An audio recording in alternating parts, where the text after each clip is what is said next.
inviting me to speak to you today about peroneal tendon pathology. I'm not sure if you have time or not. We can speak about the lateral ankle instability after that, but the main topic will be the peroneal tendon pathology. Okay? So if we speak about the peroneal tendons, it's quite a dark area in the foot and ankle clinical practice. So lateral ankle pain is very, very common. Most of the time, we just rely on the diagnosis of ankle sprain or lateral ankle instability, and we ignore that the peroneal tendon has a big share as a clinical cause of this lateral ankle pain. So we'll speak today about the anatomy, and what the variations which predispose for peroneal tendon pathology. We'll speak about function of peroneal tendons, etiology, pathology, and what we will see clinically, investigation, treatment algorithm, and my approach. So if you come to the anatomy, the basic anatomy, we all know that peroneal tendons comes from the back of the fibula, back of the tibia, interosseous membrane. They run down and go in the retromalleolar groove, then turn 90 degrees around the lateral mal. Then they go around the peroneal tubercle of the calcaneum, so the peroneus brevis above and the peroneus longus below. Then when they go in the peroneus brevis inserted in the tubercle of the base of fifths, and the peroneus longus run in the cuboid groove, going to the base of midst and the medial cuneiform. You need definitely to know the relation between them and the superficial peroneal nerve. So the superficial peroneal nerve runs between both of them and comes to the distal tip about 15 centimeters above the lateral mal. When it starts to turn anteriorly and go from lateral to anterior compartment. Sural nerve is running around here. So in the close proximity up, then goes down, is more towards the tendon Achilles, away from the peroneal tendons. You need to understand that because this tendons is running in the retromalleolar groove, and they just turn around the lateral malleolus, they have what's called the zone of hypervascularity, which you can see here. It's all around the retromalleolar area, and it comes into three zones: zone A, and zone B, and zone C. So this area is the commonest area to have inflammatory problems like tenosynovitis. It's a common area to have tendon attriation behind the bone and getting tendon injuries, split tears, and ruptures even. So then peroneal tubercle from the calcaneum, which is separate the two tendons. So the peroneus brevis goes above it, and peroneus longus goes below it. And it's a very common landmark for you to feel when you are examining the peroneal tendons. And then you can palpate easily the peroneus brevis and the peroneus longus. Then for the peroneus longus, it runs down into the cuboid groove. If you can see in the original picture there. So it runs into the peroneal groove in the undersurface of the cuboid and runs across the midfoot to go to the medial cuneiform and base of first mid. And again, this is another area of hypovascularity or a vascularity zone.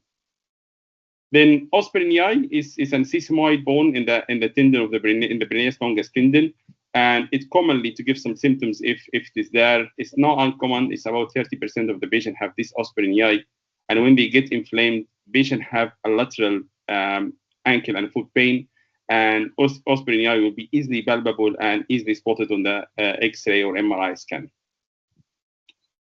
When we speak about that, this is the basic anatomy. But when we speak about anatomical variants which may predispose to tendon pathology or peroneal tendon pathology, the first one is to have a low belly of the peroneus brevis. So it's not uncommon when you open a fibula, distal fibula to fix, to find that this is still a muscular peroneus brevis running all the way down to the retromalleolar groove. It's not uncommon. It's about a third of your patients will have a lower belly peroneus brevis. Most of the time, it is asymptomatic. But the problem of this, if you have a lower belly peroneus brevis, it just makes the space under the superficial or the superior peroneal retinaculum tight. And this is predisposed to some pain, predisposed to some problems and pathology in the peroneal tendons, and even predisposed to subluxation and instability. The other variants which we see commonly with the peroneal tendon pathologies is the peroneus quartz, and peroneus quartz is an accessory muscle, which you can spot here. It comes mainly from the lateral border of the fibula, from the interosseous membrane, and sometimes from the undersurface of the peroneus brevis. It runs behind the lateral malleolus and commonly inserted before it goes under the peroneal retinaculum. Sometimes it goes under the superficial peroneal retinaculum, but it's very rare to go under the inferior peroneal retinaculum as well. So mostly it inserts in the lateral border of the calcaneum. And again, the same problem, it causes tightness of the space under the superficial or the superior peroneal retinaculum. This predisposed to pathologies, including tenosynovitis and problems with peroneal tendons. It's not uncommon. Again, it's about 20% of your patient will have a peroneus quartus. That's wrong. And it's a common source of lateral ankle pain, especially if you found them. When they did an MRI scan of 80 patients with lateral ankle pain, they found that peroneus quartus patients are associated with tears in the peroneus brevis and some subluxation. The good side of it, if you have it, is an extra muscle, which you can use to graft and repair the superficial or the superior peroneal retinaculum. But again, when it is there, it always makes the compartment, the peroneal compartment tight. And this ends by tight peroneal compartment, which may cause pain and impingement or peroneal tendon pathology. So what's your peroneal tendons does? Because they run behind the rotational axis of the ankle, so both of them are plantar flexors. The peroneus brevis runs mainly to do eversion, and it's the principal evertor of your ankle. The peroneus longus is to do more with the plantar flexion of the first ray because it's inserted in the base of first metatarsal and medial cuneiform. You need to understand that they are balancing your ankle. So from outer side, they are there to balance the tibialis muscles on the inner side. The peroneus brevis is to balance the tib post, and the peroneus longus is to peroneus longus to balance the tib end. And when you have a problem with the peroneal tendon, especially if it's a chronic problem running for a long time, your problem will be unbalanced foot, which will end by some deformity and on the long run with malalignment of your ankle and foot. Because this balance between the muscles is the main or the principal reason for your ankle and foot to be well balanced and in a good position. They have a vital role in dynamic stability, which is always missed. So remember that your ankle stability is not only a static stability depending on ligaments, but it is a dynamic stability at the same time. So to have a stable ankle, you need to have lateral and medial collateral ligaments intact, and at the same time, you have to have muscles in the medial and lateral aspect balanced. So why do we have peroneal tendon pathologies? So it's mostly an overuse, as most of the tendon pathologies we have. So especially the people who are playing a lot of dancing and sports, which want the ankle to be always plantar flexed and everted, means the peroneal tendons are always in act, especially with runners for a long distance and people who play at twist turning sports and snowboarding. Contributing factors, tight calf muscle is very, very common. So if you see a patient with peroneal tendon pathology, the first thing to examine is to see how much does this patient have as dorsiflexion with knee extended. And you will definitely find that his dorsiflexion or knee extended or hair dorsiflexion or knee extended is limited. And the cervical test is positive, means the problem is coming from below the knee. Definitely any muscle pathology, any cause of muscle dystrophy, any cause of muscle atrophy will definitely predispose for a peroneal tendon pathology. Again, the poor biomechanics, which means unbalanced stress or unbalanced effort on the peroneal tendons. So either a bis cavus or bis planus means your ankle and foot are not balanced. So the peroneal tendons are doing either more than they should do or less than they should do. Ankle instability, definitely, because if the ankle is unstable and the static stabilizer are gone, you will need a lot to use a dynamic stabilizer, which is an extra effort on the peroneal tendons. Peroneal tubercle hypertrophy is a bony problem, which is causing the tendon to have a lot of affiliation around the peroneal tubercle, and this will definitely predispose to tendon inflammation and tendinopathy. Calcaneal fracture, because with increased weights of the calcaneum, lateral impingement, subfibular impingement, the tendons will be just snagged between the two bones, between the lateral malleus and the deformed calcaneum, and this predisposed to a lot of peroneal tendon problems. Definitely severe ankle sprains again, because you lose stability from a static stabilizer, so the dynamic stabilizer will be doing a more effort or job. So how will this patient present to you? So the main presentation is definitely pain. So the patient will come with a lateral ankle pain. A lateral ankle pain has a big differential diagnosis. That's why careful assessment of history and careful assessment of and careful examination is very important to spot what is the cause of the lateral ankle pain. So the pain will be mainly behind the malleoli. This is the commonest area because of the zone of hypovascularity we spoke about. So pain will be around this area, and it will go with along the course of the peroneal tendons. So you need to be careful in analyzing the pain. Pain will be have a bit of time, so it's a bit of chronic pain rather than an acute pain, except if this tendon tears or ruptures. And the patient will have some malalignment of the foot, some predisposing factors, and this pain will be increasing with time, and you will have some clue in how was the mechanism of injury. Was it an sudden inversion with contraction of the muscle? Was an forced eversion? Was it a forced dorsiflexion? Anything which put this muscle under stretch. Patient will complain from some fullness in the retromalleolar groove, and which is expected with tendon swelling and tendinopathy. Maybe some snapping, especially if there is a bit of instability of the tendons, or one of the variants we will speak about, which is the intrasynovial dislocations or instability. At later stage, when the tendons are gone or nearly non-functioning, the patient will have some sort of instability in the ankle, and at the same time, when the superficial or the superior peroneal retinaculum is gone, patient will have some subluxation of the tendon and or even dislocation of tendon. And between subluxation or dislocation, patient will be just apprehensive, so he feel like the tendons will come out of the groove, but dislocation means the tendons are already out of the groove, and I will show you some videos on that. So when we come to the signs, as you can see from the right side, there is some fullness. So the retromalleolar groove is full. You cannot differentiate between the lateral malleolus and the tendon Achilles. Instability, as you can see, so once you push this back, it will pop out again, push it back, pop out again. And if you ask the patient to dorsiflex or evert against resistance, you'll see that very, very obviously the peroneal tendons are coming out of the groove and going on over the lateral malleolus. You have to spot if there is any predisposing factor, like some cavus in this patient, or some instability of the ankle. As you can see, the patient has a global instability, anterior, posterior, and mediolateral. So anterior drawer and varus inversion are very positive.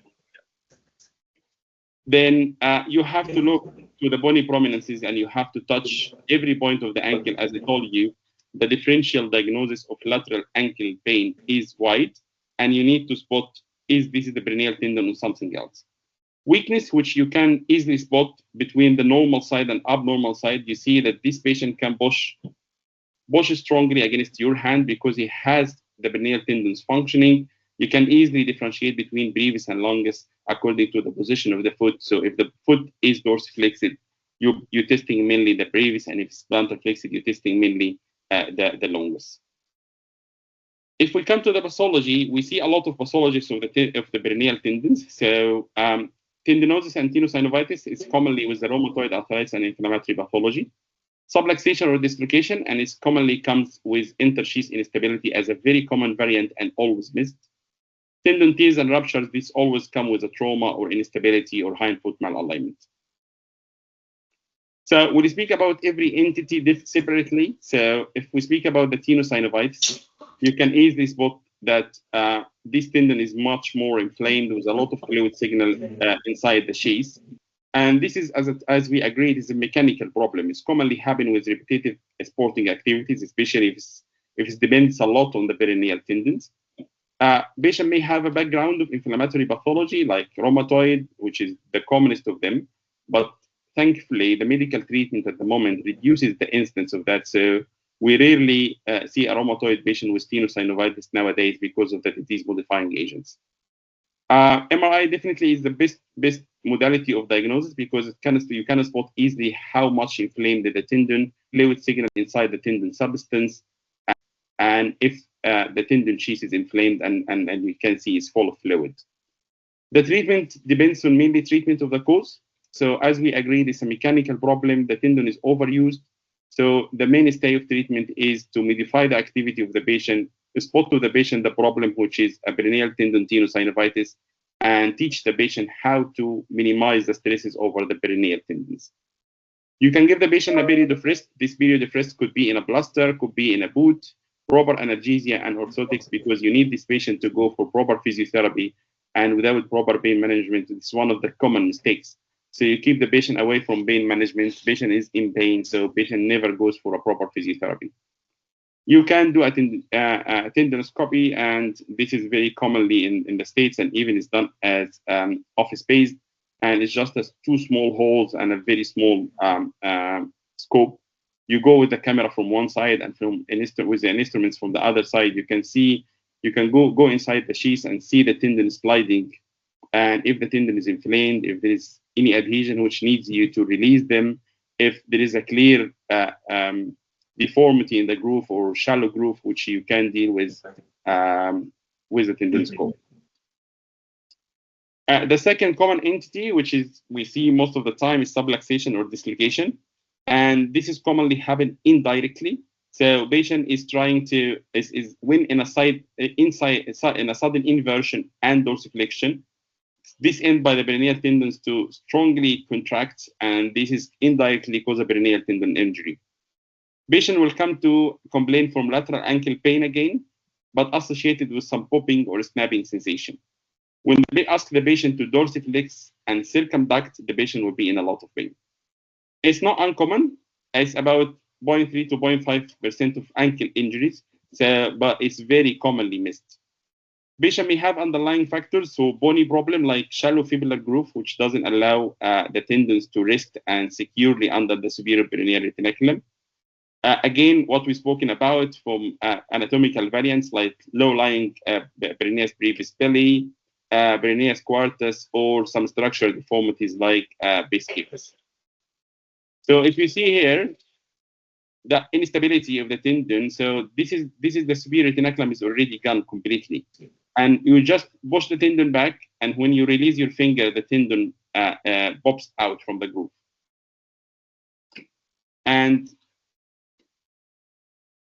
again, if you see here, so this is when you open. So once you open, superior retinaculum is not there, and the tendon tends to go on the shorter side, so it tends to pop out and go on the lateral aspect, on the lateral side of the lateral malleolus. So when we speak about subluxation or dislocation, a lot of work has been done on this, both in UK and in States. In UK, especially David Redfern and Merson, and in the States, the Hospital of Special Surgery in New York has a lot of work on this. So you can see, you can spot easily that the tendon has dislocated out of the groove, and it could be a subluxation or could be a complete dislocation, and has a lot of classification. To be honest, not so much relevant clinically, but the commonest is this anatomical classification, which is differentiate between just cortical sleeve avulsion for the superior peroneal retinaculum, the fibrocartilaginous disc avulsion, if both of them are already avulsed and the tendons are out of place, or it's the other side and there is an avulsion from the calcaneal site of insertion and the tendons are out of the retinaculum. So how we diagnose? So basically, X-ray has a rule. So with X-ray, you can see a dysplastic fibula, you can see an avulsed fragment from the attachment of the superior peroneal retinaculum. Ultrasound will show you a torn peroneal retinaculum. It's a dynamic examination, but the problem is an operator dependent. CT can easily spot for you groove dips if it's a shallow groove, and can spot to you in avulsion injury to the retinaculum, as you can see. And definitely MRI scan will show you this a very shallow groove and the tendons are already dislocated out. The common variety from the dislocation, which people always miss because clinically you cannot see any popping out for the tendons are in place. Patient is still complaining of pain and is complaining of snapping and feeling of clicking sound and a lot of weakness. He cannot evert his foot. And when you examine the patient, the retinaculum is nearly intact. You cannot feel anything popping out. And even when you stress doing eversion dorsiflexion against resistant, tendons doesn't pop out. But actually, these tendons sublux inside the sheath. So the sheath is intact. The superior peroneal retinaculum is intact. But either these tendons are just crossing over each other so that the longest is coming in the front and the brevis is going in the back, which is type A, or The longest commonly have a split in the middle, and then the brevis is just dislocating or subluxing through it, through the defect in the peroneus longus. A lot of this has been done, a lot of work on this has been done by Reckon in 2008, and this classification came out in 2009. Patient comes always to complain from pain and clicking. Patient will have a painful snap, especially if he stress the foot in dorsiflexion inversion against resistance. The tricky point is everything is intact, the SPR is intact, you cannot find anything, and the best modality to catch that for you is the dynamic ultrasound. MRI is static, it will show the split in the peroneus tendon and peroneus longus, but if the MRI scan done without the tendon subluxing or intrasheath subluxing, you will not catch that. The best way to catch that is to do a dynamic ultrasound, move the foot in resisted dorsiflexion and eversion, and you will easily spot that the peroneus brevis goes inside the slit or the split tear in the peroneus longus. Treatment of this is to treat the cause again. So we just deepen the groove, give them a more space, and then repair this split tear and close the retinaculum again. So how we treat the subluxation or dislocation?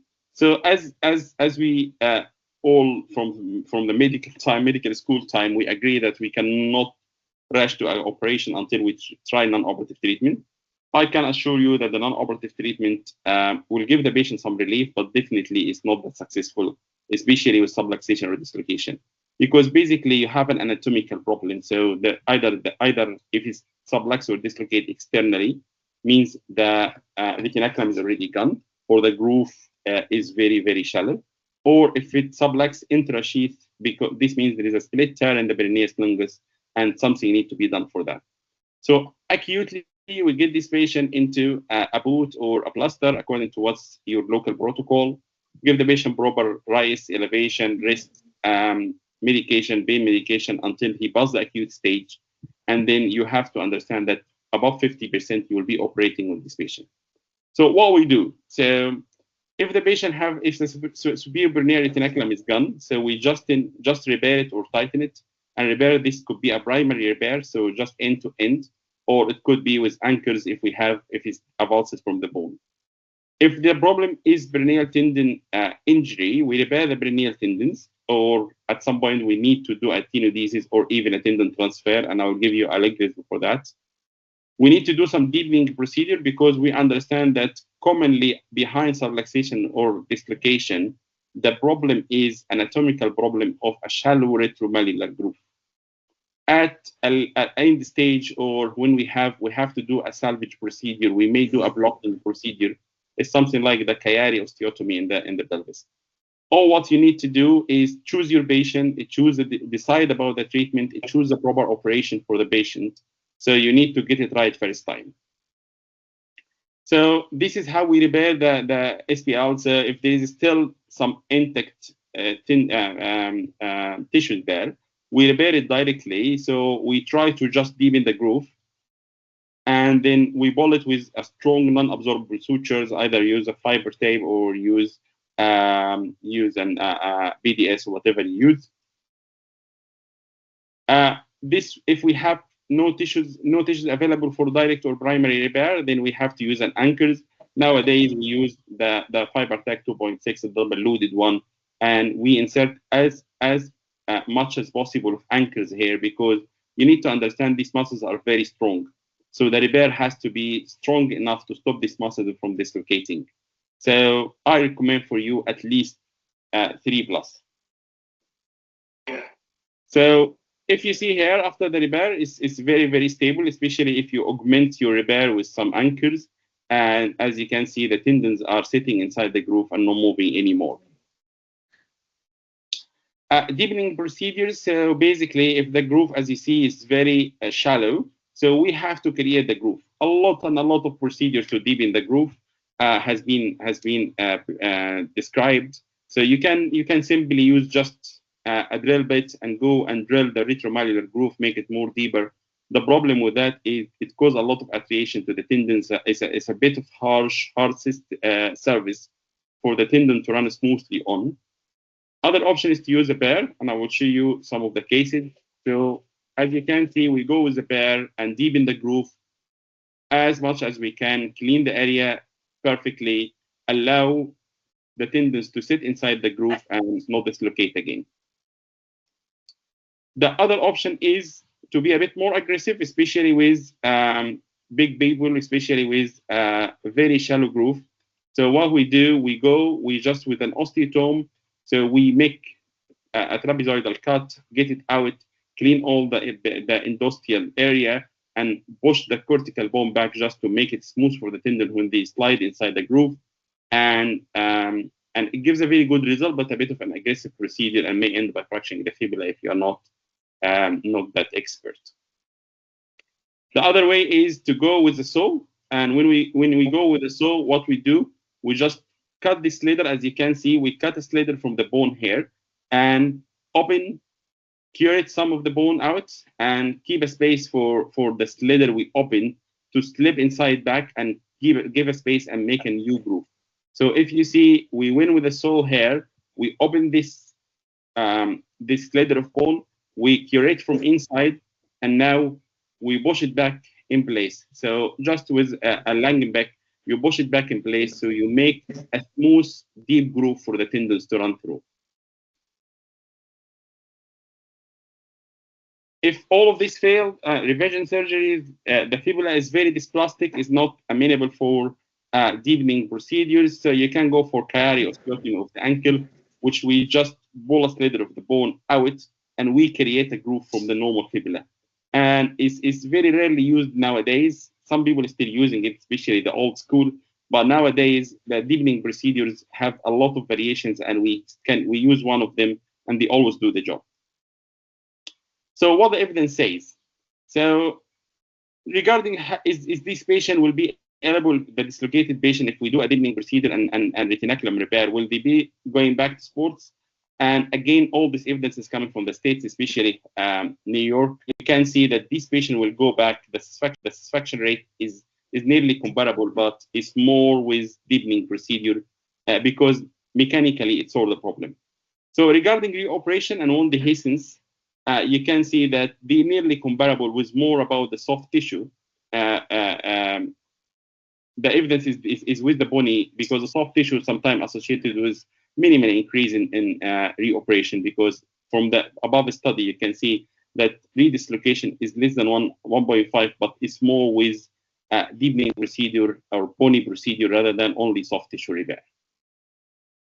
So if we come to the tears and rupture, very simple as any tendon injury. So because of the recurrent subluxation of the tendon, laxity, or the SPR tear, patient has a chronic instability, which is putting more stress on the dynamic stabilizer, which is the tendons. We always see injuries and tears in these conditions. Anatomical variation, when the tendon itself is pathological and have a split tears, and with base cavus deformity, you have a lot of stretch on the outer side because of the varus of the heel, and that's why these tendons are more amenable for rupture or injuries. Majority are Peroneal brevis because it's a shorter course and it's more stronger. It does a more mechanical work, and sometimes both tendons are injured in about 38% of the patient. You can easily spot, so with the tendon rupture, the foot, as you can see, there is a fullness here, and patient will be tender on this area, and you can easily spot either distal injury or proximal injury according to the MRI scan. So you can easily see the slit which my scissors is going inside, and you can easily know that commonly it's a split injury rather than a complete rupture. So, and again, the injuries, as we agreed from the start, it always happen within this hypovascular zone when the tendon is just turning around the bone, because here it goes about 90 degrees and the the vascularity and the blood supply to the tendon is not the greatest. So it's commonly for Peroneal brevis especially to be around the fibula, and for Peroneal longus around the fibula as well, but again around the when it goes into the cuboid groove or the peroneal groove. So basically we'll be in the hypovascular zones, which is when the tendon turns around the bone. For Peroneal brevis is mainly retrofibular or retromalleolar, and for peroneus longus is retrofibular or retromalleolar, and when the tendon goes inside the groove. What we do is, I'll show an algorithm, but generally, if the tendon injury is below 50%, so we can depend on the tendon itself. So if it's healthy, we repair it. If it's unhealthy, we just debride it. But if the tendon is the injury or the tear is more than 50%, or the tendon itself is pathological or degenerated, so there is no way for primary repair, it will be failing 100%. So we either tenodese the brevis to longus or longus to brevis, according to what diseased or ruptured tendon. And in rare conditions, we need to transfer the FHL from the back of the interosseous membrane to do the job of the peroneal tendons. Definitely, we have to try the underlying conditions which ended by rupture in the tendon, which is either the lateral ligament stabilization or Biscavus. So you see, this is where we tenodese the tendon. So we're tenodesing the brevis to the longus. And Redfern and Marson in 2004 came with a great algorithm, very, very simple, as we all depend in orthopedics. So if you go intraoperative and assess your peroneal tendons, if they are, both tendons are intact, it's just grade 1, like thinning or weakness of the tendon or split tear. So either you repair it, if it's below 50%, it's more than 50%, or you debride it, or more than 50% will go to the next one. So if more than 50% and it's only one tendon, so the other tendon is doing the job and is still intact and healthy, you can do a tenodesis. So tenodese either the brevis to longus or longus to brevis. If both tendons are gone and both of them are more than 50% tear or degenerated, you have to look into the proximal muscle. If there is still, the proximal muscle still have a good excursion, so you can in this time make a tunnel for the new tendon with a silicone allograft, and then you can use an allograft, tendon allograft, to repair it. And if not, you have to go for tendon transfer, and our first choice is FHL. Underlying condition has to be treated. So if we have ankle instability, lateral ligaments are gone, you have to do Prostom Gold or whatever you use to repair the lateral ligaments. If the patient has a Biscavus, you have to correct that, shifting osteotomy or displacement osteotomy for the calcaneum, dorsiflexing osteotomy of the first tray, or if you do some soft tissue repairs, but you have to correct your Biscavus. Otherwise, the underlying anatomical problem will not be solved. The other underlying problem for tendon pathologists will be calcaneal fracture, and you can easily spot when the calcaneum become broader and impinging the peroneal tendons with subfibular impingement. One of the main problems you face with unoperated calcaneal fractures is they easily go to subfibular impingement. And when you evaluate this patient, his problem not in the subtalar joint, but the main problem is tenderness under the in the subfibular area. So one of the problems happen in the subfibular area if the calcaneal body is become more broader is to impinge the tendons here, and this will end by peroneal tendon pathology in a lot of the patients. So and Bisplanus is the same story. So if the subtalar is gone and the patient is going and the heel is going in valgus, again there will be a subfibular impingement here, and the same problem will happen as we seen in the calcaneal fracture or malunited calcaneal fracture. Anything which impinge on the tendons here, bony impinge on the tendons here, would cause the peroneal tendon to have a pathology. So what I do in my practice? So basically, very, very thorough history and examination. As I told you, it's a wide differential diagnosis of lateral ankle pain. So don't take the lateral ankle pain simply as an ankle sprain. Please look into the symptoms, take a detailed history from the patient. What's the mechanism of injury? Where is exactly the pain? What reproduced the pain? What helped you with the pain? Is it more inflammatory or mechanical? Does the patient have any predisposing factor to this pain? Does he have a similar pain in this area, on this side or the other side? Specify where is your pain and tenderness exactly, and is it in the retromalleolar groove? Is it around the peroneal tubercle? Is it in the peroneal groove? Try to have a look on the patient, stand the patient, walk the patient, put the patient on the couch, stand the patient, have a look from the back, from the front, from the side, look for any malalignment, look for any dynamic problem with the ankle stability. Ask the patient to walk and see how the patient walks, how is his rockers, is he everting the foot normally, is the peroneal tendons are working or not, and definitely have a local dynamic instability of the ankle or thrust for medial or lateral. Put the patient on the table, check for tenderness, check for stability, do anterior drawer, do a varus inversion, ensure that the ankle is stable, test for the peroneal tendons, check for subluxation or dislocation. Please don't forget the intersheathal subluxation or dislocation, which is always subtle and easily missed. Your investigation will be simply an X-ray to start with. If you're suspecting dislocation, you need a dynamic examination, which will be ultrasound. And if you're suspecting tendon pathology, you need an MRI scan. You always start with non-operative, and if a tenosynovitis or simple small tears will definitely respond to non-operative treatment with rest in a boot or a cast, with elevation, with some supports, with pain management. But if it's more than this, it's a dislocation, subluxation, or big tears, will definitely need some operative intervention. Either if a bigger tear, up to 50%, you will still repair it. If a superficial peroneal retinaculum is gone, you will repair it. And if not, so you go, and if you feel that the tendon injury is more than 50% or degenerated or unreconstructable, then you will think about tenodesis, which is my first choice. I've done only one tendon transfer, so I'm not a big fan of tendon transfer, especially you get the FHL away from its line of fall, so it's no of a physiological tendon transfer. So tenodesis, you rarely have the two tendons injury, so always tenodesis will be a feasible option. Operative stabilization, and again, as per the evidence, the groove deepening procedures is always helpful, and the results with them is better than the soft tissue alone.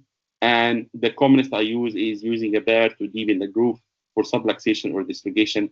Again, don't forget that you have to address and correct any malalignment, any ankle instability, any predisposing factor. Don't please forget the cervical coil test and dorsiflexion extension, which gives you an idea about the cuff muscle tightness. It's a very common association. And hopefully this was clear for you. This is my YouTube channel and my educational platform.